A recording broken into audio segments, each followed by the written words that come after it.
Assalamu alaikum students. My name is Waqar Arshad. I am your biology teacher. Today our lecture is about exercise. Previous lecture में हम इस chapter को completely discuss कर चुके हैं और डिस्कशन के बाद हम एक्सरसाइज के MCQs को भी समझ चुके हैं. आज हम एक्सरसाइज के शॉर्ट क्वेश्चंस को डिस्कस करेंगे और शॉर्ट क्वेश्चंस को डिस्कस करने के लिए आइए चलते हैं व्हाइट बोर्ड की तरफ. स्टूडेंट्स, MCQ मुकम्मल होने के बाद अब हम स्टार्ट करने वाले हैं शॉर्ट क्वेश्चंस को. शॉर्ट क्वेश्चंस में सबसे पहला शॉर्ट क्वेश्चन जो कि आपकी एक्सरसाइज में दिया गया है वो नर्व सेल की डिवीजन से रिलेटेड है. स्टूडेंट, नर्व सेल अगर बनने के बाद डिवाइड नहीं हो रहा तो वो किस स्टेज में है? सवाल को समझ लीजिए. नर्व सेल बनने के बाद उसकी डिवीजन का अमल नहीं हो रहा तो वो किस स्टेज में है? इसका मतलब ये है, रिकॉल योर मेमोरी चैप्टर में हम डिस्कस कर चुके हैं सेल साइकिल की दो मेजर फेजेस हैं. वो दो मेजर फेजेस कौन सी हैं? Number 1 interphase, number 2 mitotic phase. Interphase में सेल के अंदर वो तब्दीलियां आती हैं कि जो सेल को आने वाले वक्त में डिवीजन के लिए तैयार करती हैं. इंटरफेज में सेल अपनी मेटाबॉलिक एक्टिविटी को बढ़ाता है लेकिन उसके अंदर डिवीजन का अमल बिल्कुल नहीं होता. अलबत्ता डिवीजन के लिए आने वाली चेंजेस उसको माइटोटिक फेज के लिए तैयार करती हैं. अब यहां पर इसको कोरिलेट कर लीजिए कि अगर नर्व सेल बनने के बाद डिवाइड नहीं हो रहा, इट मींस कि वो इंटरफेज में है. इसका आंसर इस तरह से होगा, if a nerve cell does not divide after its formation, it will be in the interphase where certain changes are going on to make it ready for division. Move करते हैं next question की तरफ. Next question है cytokinesis. Cytokinesis में क्या difference है with respect to plants and animals? Student, cytokinesis के बारे में रिकॉल कर लीजिए. ये सेल डिवीजन का वो मरहला है कि जिसमें न्यूक्लियस की तकसीम मुकम्मल हो चुकी होती है. न्यूक्लियस की तकसीम के मुकम्मल होने के बाद सेल का साइटोप्लाज्म डिवाइड होता है. यह साइटोप्लाज्म की डिवीजन प्लांट सेल में अलग तरीके से होती है, एनिमल सेल में अलग तरीके से होती है. प्लांट सेल की बात की जाए तो प्लांट सेल में गोल्जी बॉडी से छोटे छोटे थैले जो वेसिकल्स, गोल्जी वेसिकल्स कहलाते हैं, वो सेल के साइटोप्लाज्म में दरमियान में आकर अरेंज हो जाते हैं. वो आपस में फ्यूज करते हैं और फ्यूज करने के नतीजे में सेल के साइटोप्लाज्म को दो बराबर हिस्सों में डिवाइड कर देते हैं. एनिमल सेल्स की बात की जाए तो एनिमल सेल में सेल मेम्ब्रेन पिंच करती है, क्लीवेज फर्रो बनती है, वो अंदर की तरफ दबते दबते दबते इतना दब जाती है ऊपर और नीचे से आकर के आपस में मिल जाती है और नतीजतन एनिमल सेल का साइटोप्लाज्म भी दो हिस्सों में डिवाइड हो जाता है. इसको इस तरह से आप लिख सकते हैं, plants, Golgi vesicles move towards center of the cell and start fusing. इसी तरह animals, cell membrane pinches inward due to cleavage furrow development that deepens. Next कैसे आगे हम इसको आंसर करेंगे समझने के लिए मूव करते हैं नेक्स्ट बोर्ड की तरफ. जी, प्लांट्स में fusing with each other forming phragmoplast और एनिमल्स में end divide the cytoplasm of the cell. Student, इसके बाद नेक्स्ट क्वेश्चन की तरफ मूव करते हैं. क्वेश्चन नंबर 3 है cell division during wound healing. Basic general question है, जब आपके जिस्म पर कोई जख्म लग जाता है, उस जख्म के लगने के नतीजे में वहां रेशा इकट्ठा हो जाता है, वहां के सेल डेड हो जाते हैं, डैमेज हो जाते हैं, उन सेल्स की जगह नए सेल्स लेते हैं. स्टूडेंट्स, वो नए सेल कैसे बनते हैं? सवाल ये है कि वो कौन सी सेल डिवीजन है जो जख्मों के मुंदमिल होने में, ठीक होने में मददगार होती है. कॉमन सेंस का क्वेश्चन है और इसका सिंपल सा आंसर है माइटोसिस. सेल डिवीजन की वो किस्म है कि जिसके नतीजे में खराब cells, dead cell, damage cell replace होते हैं नए सेल से, हेल्दी सेल से.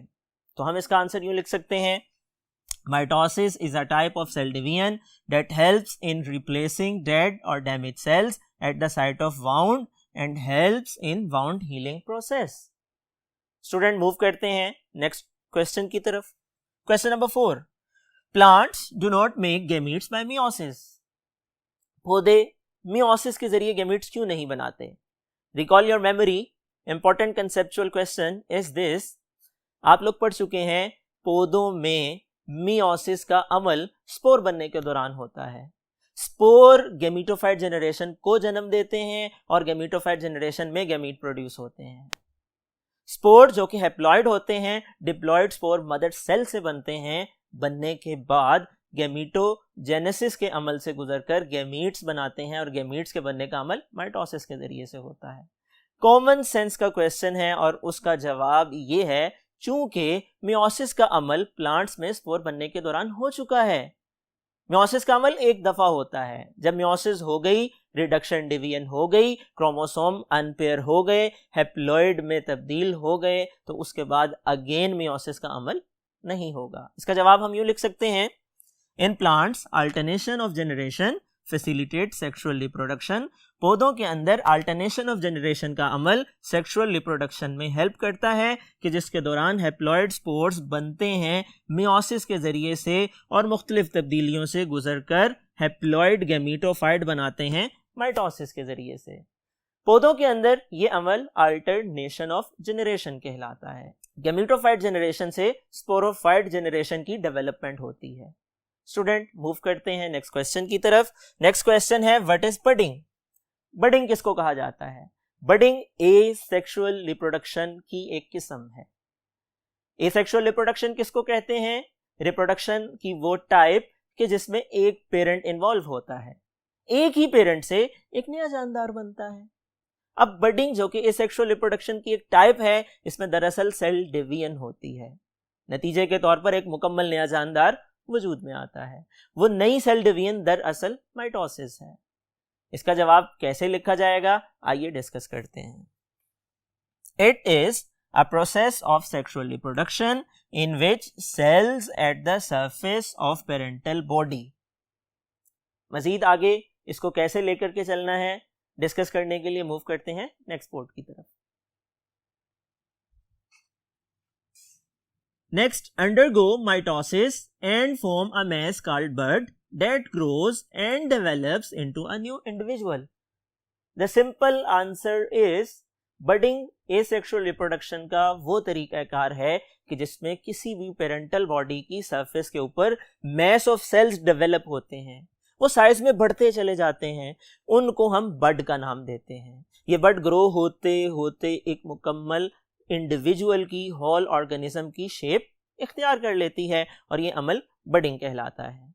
इसके बाद मूव करते हैं नेक्स्ट क्वेश्चन की तरफ। नेक्स्ट क्वेश्चन है, होमोलोगस क्रोमोसोम से क्या मुराद है? ये टर्म मियोसिस में हम पढ़ के आए हैं। मियोसिस में प्रोफेज 1 में हमने डिस्कस किया क्रोमोसोम पेयर्स की फॉर्म में होते हैं। क्रोमोसोम्स के पेयर्स को होमोलोगस पेयर ऑफ क्रोमोसोम का नाम दिया जाता है। होमोलोगस क्रोमोसोम्स के पेयर दरअसल आइडेंटिकल क्रोमोसोम्स होते हैं जो जोड़ों की हालत में पाए जाते हैं और ये एक दूसरे के लिए होमोलोगस पेयर ऑफ क्रोमोसोम कहलाते हैं। इसका जवाब आप यूं लिख सकते हैं, The two identical chromosomes in a cell are basically called homologous chromosomes that are present in the form of pairs. Each cell in an individual has a specific number of homologous chromosomes. For example, human cell has 23 pairs of homologous chromosomes. किसी भी जानदार cell में खास तादाद में homologous chromosomes के pair पाए जाते हैं और ये दरअसल आइडेंटिकल क्रोमोसोम्स होते हैं जो पेयर की सूरत में मौजूद होते हैं। मिसाल के तौर पर इंसानी जिस्म में हमारे डिप्लॉइड सेल्स में 23 क्रोमोसोम्स के जोड़े पाए जाते हैं जिन्हें होमोलोगस पेयर ऑफ क्रोमोसोम का नाम देते हैं। स्टूडेंट्स मूव करते हैं नेक्स्ट क्वेश्चन की तरफ। नेक्स्ट क्वेश्चन है, मेटाफेज प्लेट से क्या मुराद है? ये टर्म आप लोग पहले भी पढ़ चुके हैं, माइटोसिस में भी, मियोसिस में भी और मेटाफेज के दौरान ये टर्म इस्तेमाल होती है। मेटाफेज प्लेट किसको कहा जाता है? दरअसल मेटाफेज के दौरान क्रोमोसोम जब सेल के बिल्कुल सेंटर में इक्वेटोरियल रीजन पर अरेंज होते हैं, उस रीजन को जहां पे क्रोमोसोम अलाइंड होते हैं मेटाफेज प्लेट का नाम दिया जाता है। इसको आप यूं लिख सकते हैं, during cell division chromosomes are arranged along equator region means center of cytoplasm and form a dividing boundary that is called metaphase plate. This phenomena is related to metaphase of karyokinesis. Move करते हैं next question की तरफ. Non sister chromatid से क्या मुराद है? एक technical question है, basic concept से रिलेटेड क्वेश्चन है. आप लोग मियोसिस 1 की प्रोफेज 1 में और माइटोसिस की प्रोफेज में इसको समझ करके आए हैं. हम डिस्कस कर चुके हैं एक क्रोमोसोम के 2 धागे होते हैं और वो दोनों एक दूसरे के सिस्टर क्रोमेटिड कहलाते हैं. लेकिन एक होमोलोगस पेयर ऑफ क्रोमोसोम में एक क्रोमोसोम के 2 धागे तो आपस में एक दूसरे के लिए सिस्टर क्रोमेटिड हैं, लेकिन उसी पेयर के दूसरे क्रोमोसोम के क्रोमेटिड नॉन सिस्टर कहलाते हैं पहले पेयर के क्रोमेटिड्स के लिए. इसका जवाब कैसे लिखा जाएगा, इसको समझने के लिए मूव करते हैं नेक्स्ट पोर्ट की तरफ. In a living cell that is diploid, एक जानदार सेल जो कि डिप्लॉयड है, and have chromosome in the form of pair, और उसके अंदर क्रोमोसोम पेयर की फॉर्म में है. ईच क्रोमोसोम हैव 2 आर्म्स, हर क्रोमोसोम के 2 बाजू हैं, that are sister chromatids for each other, जो एक दूसरे के लिए सिस्टर क्रोमेटिड कहलाते हैं, but called non sister chromatid for other chromosome member of that pair.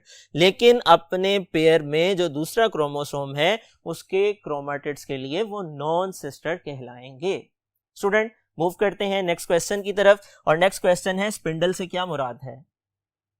Spindle की टर्म हम लेक्चर में डिस्कस कर चुके हैं माइटोसिस और मियोसिस के दौरान. स्पिंडल की टर्म स्पिंडल फाइबर के तौर पर इस्तेमाल हुई. स्पिंडल फाइबर दरअसल एक खास किस्म की धागा नुमा प्रोटीन को कहा जाता है, और ये वो प्रोटीन है, वो धागा नुमा स्ट्रक्चर्स हैं कि जो सेल के क्रोमोसोम्स को इक्वली डिवाइड करती हैं कैरियोकाइनेसिस के दौरान. स्पिंडल या स्पिंडल फाइबर का मतलब उन प्रोटीन को कहा जाता है जो धागा नुमा होती हैं और न्यूक्लियस की इक्वल डिवीजन में हेल्प करती हैं. इसका आंसर हम यूं लिख सकते हैं, during prophase centrosomes migrate toward opposite poles. Prophase के दौरान दोनों तरफ के सेंट्रोसोम ऑपोजिट पोल्स पर पहुंच जाते हैं and give rise to microtubule by joining tubulin protein, और ट्यूबुलिन प्रोटीन के जुड़ने पर माइक्रोट्यूब्यूल बना देते हैं. माइक्रोट्यूब्यूल साइटोप्लाज्म में मौजूद होता है और इस माइक्रोट्यूब्यूल के स्ट्रक्चर को स्पिंडल या स्पिंडल फाइबर का नाम दिया जाता है. स्टूडेंट, ये इंपॉर्टेंट शॉर्ट क्वेश्चंस थे जो कि एक्सरसाइज से रिलेटेड थे. एक बात जहन नशीं कर लीजिए, exercise is very important for objective point of view. आपके एग्जामिनेशन में एक्सरसाइज से तकरीबन 50% क्वेश्चंस आते हैं, इसलिए जितने क्वेश्चंस हम आज डिस्कस कर पाए हैं इनको मेमोराइज कर लीजिए, अच्छी तरह याद कर लीजिए और इम्तिहानी नुक्ता नज़र से तैयार कर लीजिए. उम्मीद है आपको आज का लेक्चर समझ आ गया होगा. अगले लेक्चर तक के लिए अपने टीचर को इजाज़त दीजिए. अल्लाह हाफिज़.